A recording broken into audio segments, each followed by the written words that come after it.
Особено ако си царя на дяволиите. С план да създадеш вълшебно огледало.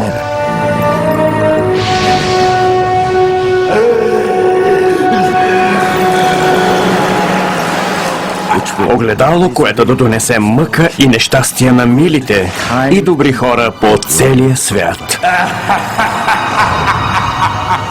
И какво направил дяволският цар с направеното от него огледало?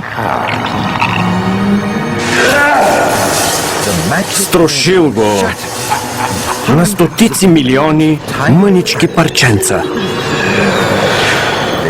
Те били понесени от ветровете и разпръснати по целия свят, разнасяйки нещастие.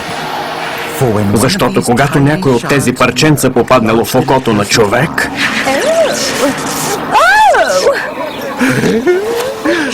той виждал само най-лошата страна на всичко, което погледнал.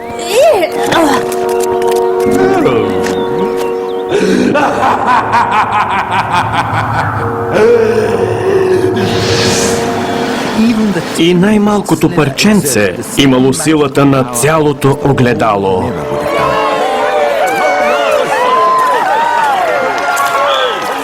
На някои нещастници такова парченце попаднало дори в сърцето.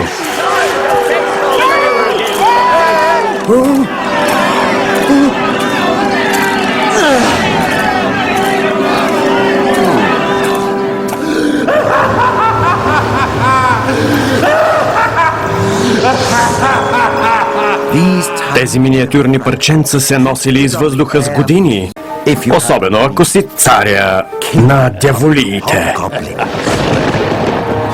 С план да създадеш вълшебно огледало.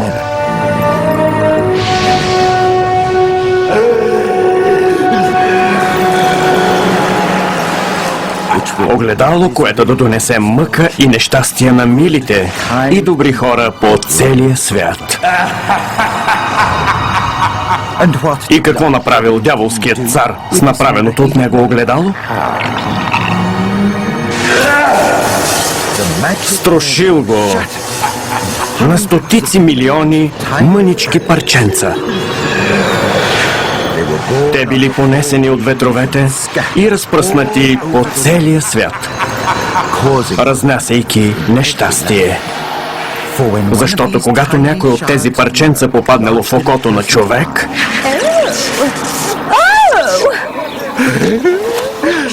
той виждал само най-лошата страна на всичко, което погледнал.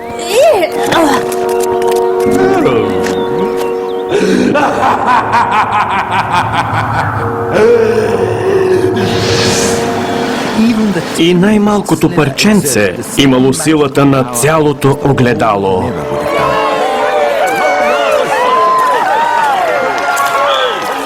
На някои нещастници такова парченце попаднало дори в сърцето.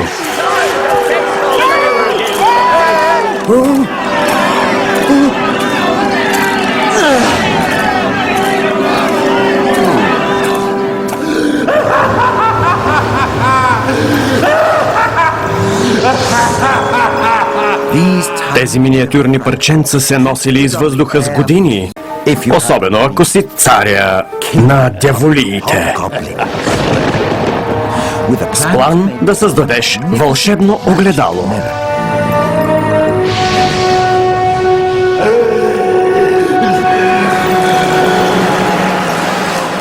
Огледало, което да донесе мъка и нещастие на милите и добри хора по целия свят. И какво направил дяволският цар с направеното от него огледало?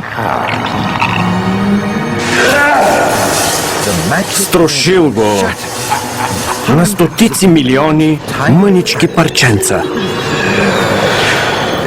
Те били понесени от ветровете и разпръснати по целия свят, разнасяйки нещастие.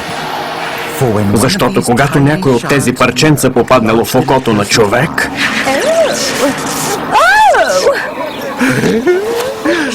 той виждал само най-лошата страна на всичко, което погледнал.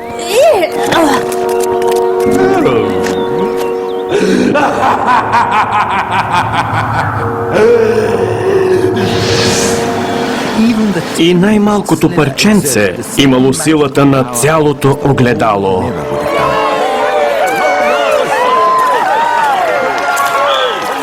На някои нещастници такова парченце попаднало дори в сърцето.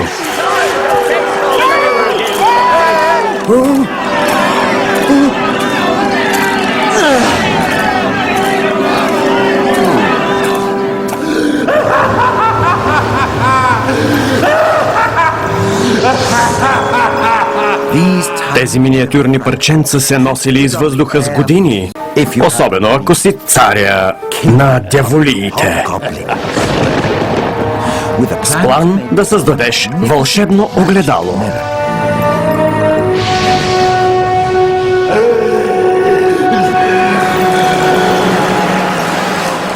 Огледало, което да донесе мъка и нещастие на милите и добри хора по целия свят. И какво направил дяволският цар с направеното от него огледало? Строшил го на стотици милиони мънички парченца. Те били понесени от ветровете и разпръснати по целия свят, разнасяйки нещастие. Защото когато някой от тези парченца попаднало в окото на човек,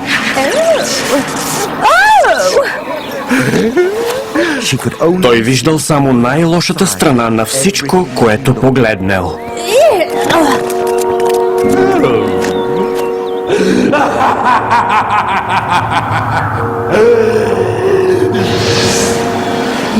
И най-малкото парченце имало силата на цялото огледало.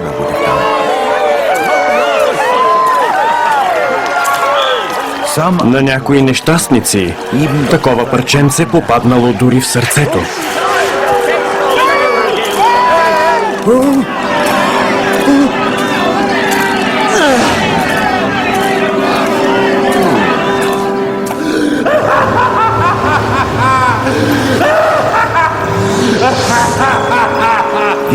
Тези миниатюрни парченца се носили из въздуха с години,